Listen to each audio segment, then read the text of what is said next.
शिवसेना पक्षाचे अधिकृत उमेदवार अंबादास गोरंट्याल समर्थ मोटे व लक्ष्मी माढेकर यांच्या प्रचारार्थ आयोजित कार्यक्रमास पश्चिम महाराष्ट्र पद्मशाली संघटनेचे नूतन अध्यक्ष डॉक्टर सूर्यप्रकाश कोठे यांची प्रमुख उपस्थिती लाभली। यावेळी डॉक्टर कोठे यांनी शिवसेनेच्या धोरणांवर व उमेदवारांच्या विकासात्मक भूमिकेवर विश्वास व्यक्त केला। प्रचारादरम्यान परिसरातील नागरिकांनी मोठ्या संख्येने उपस्थित राहून उत्स्फूर्त असा प्रतिसाद दिला। डॉक्टर सूर्यप्रकाश कोठे यांच्या उपस्थितीमुळे प्रचाराला अधिक बळ आल्याचे दिसून आले। जय श्रीराम, जय जय श्रीराम। आज एवढ्या मोठ्या संख्येने आपण उपस्थित आहात।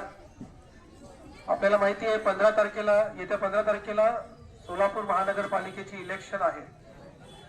म्हणजे पक्ष कोणताही असू दे, पण आपल्याला काम करणारा उमेदवार पाहिजे।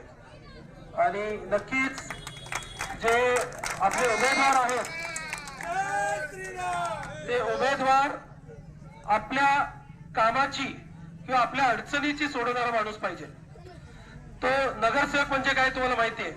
न म्हणजे नळामध्ये पाणी देणारा, ग म्हणजे गटारी जे आपले प्रश्न आहेत ते सॉल्व्ह करणारा, आणि रस्ते असतील ते रस्ते करून देणारा। आणि असा जो सेवक आहे जो आपले नळ, रस्ता आणि पाणी या तिन्ही गोष्टी आपल्याला करून देऊ शकतो, अशा उमेदवाराला 15 तारखेला आपण मतदान करून त्यांना निवडून आणावे एवढं मी आवाहन करतो।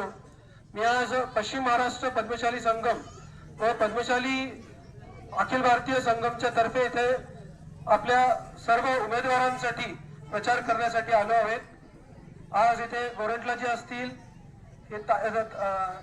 रश्मिताई मेडेकर असतील, समर्थजी असतील, या सर्वांना भरघोस मतांनी मतदान करून आपण निवडून आणून द्यावं एवढं मी विनंती करतो। धन्यवाद। दूध सरकारा योग म्हणायचा किंवा आजपर्यंत आम्ही केलेल्या धर्मकार्याची पावती म्हणायची, तर आज आम्ही वर्षानुवर्ष ज्या भारतीय जनता पार्टीसाठी काम केलो, ज्या हिंदुत्वाच्या विचारावर आम्ही काम केलो, त्या भारतीय जनता पार्टीने जरी आमच्यावर अन्याय केलं तर भगवंताच्या कृपेने आज या मंचावर तुम्हाला बघता येईल की आमच्या सोबत साधू संतच अक्षरशः या मंचावर आहेत। आणि या ठिकाणी दुसरे एक दूध सरकारी योग म्हणलं तर आज आमच्या पश्चिम महाराष्ट्र पद्मशाली समाजाचे प्रमुख लोक देखील या स्टेजवर उपस्थित आहेत। दादा मी एक सांगू इच्छितो, तुम्हाला देखील सगळं माहित आहे की आम्ही भारतीय जनता पार्टी काय केलेलं नाही तर सर्व काय केलेलं आहे। तरी देखील आज काय त्रास होतोय आम्हाला माहित नाही, जीव जळतंय आमचं। कारण आम्ही आजपर्यंत जे देव देश धर्मासाठी काम केलो ना, हे सगळं फायदा फक्त आणि फक्त भारतीय जनता पार्टीला झालेला आहे। आणि या ठिकाणी गोरगरीब जनता असलेल्या लोकांना न्याय मिळवण्यासाठी आम्ही भारतीय जनता पार्टी सोबत एवढ्या वर्ष काम केलो। आणि आताचे जे 3 उमेदवार आहेत त्या 3 उमेदवारांना देखील प्रथमतः निवडणुकीला उतरल्यावर आम्ही स्वतः या इथल्या भागातल्या सर्व नागरिकांनी कष्ट करून त्यांच्याकडून 1 रुपयाचा अपेक्षा न करता त्यांना बिनशर्तीने आम्ही निवडून आणलो। त्यानंतर त्यांनी 7 वर्षात एकदाही या प्रभागात चक्कर मारलेली नाही, कुठल्याही प्रकारचं अडचणी त्यांनी सोडवलेल्या नाहीत। पुनश्च आम्ही 5 वर्षानंतर मी असेल, समर्थदादा असेल किंवा आणि आमचे माडेकर काय असतील, पुन्हा भारतीय जनता पार्टीकडे आशेने बघत होतो आणि अनेक प्रकारचे आम्ही प्रयत्न देखील केलेले आहे। मी संघात काम केलो, बजरंग दलात काम केलो, धर्मजागरणमध्ये काम केलो। खूप अभिमान वाटतंय, कारण या देशासाठी मरणं म्हणजे हे जन्म आहे आणि या देशासाठी मरणं हेच आमच्यासाठी जन्म आहे असं मी समजतो। जे स्वातंत्र्यवीर सावरकरांनी सांगितलं की राजकारणाचं हिंदूकरण, हिंदूंची सैनिकीकरण झालं पाहिजे, त्या ब्रीदवाक्य घेऊनच आम्ही चाललोय। होय, मी छाती ठोकपणे सांगतो, आम्ही जर कुणाची बांधिलकी असेल तर आम्ही हिंदुत्वाच्या विचाराची बांधिलकी आहे, आम्ही कुठल्या पक्षाची बांधिलकी आम्ही ठेवणार नाही। आमचे विचार जे आहेत देव देश आणि धर्मासाठी लढणारी वृत्ती आमची आहे। गोरगरीब जनतेचे प्रश्न सोडवण्याचा आमचा विचार आहे।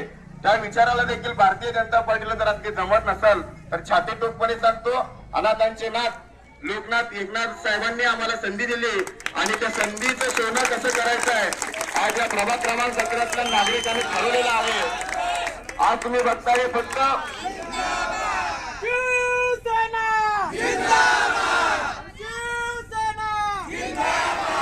आज तुम्ही बघताय की हे प्रचार शोभायात्रा आहे। फक्त हे चित्र बघितलं असं वाटतं प्रचार शोभायात्रा नसून ही विजयाची यात्रा आहे।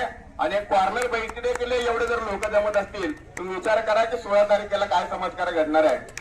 मला निश्चितच या सर्व गोष्टींचा अभिमान आहे आणि आपल्या सर्वांचं ते प्रेम बघून खरंच या शास्त्रीनगरचं भवितव्य जे आहे ते आपल्या सर्वांच्या हातात आहे.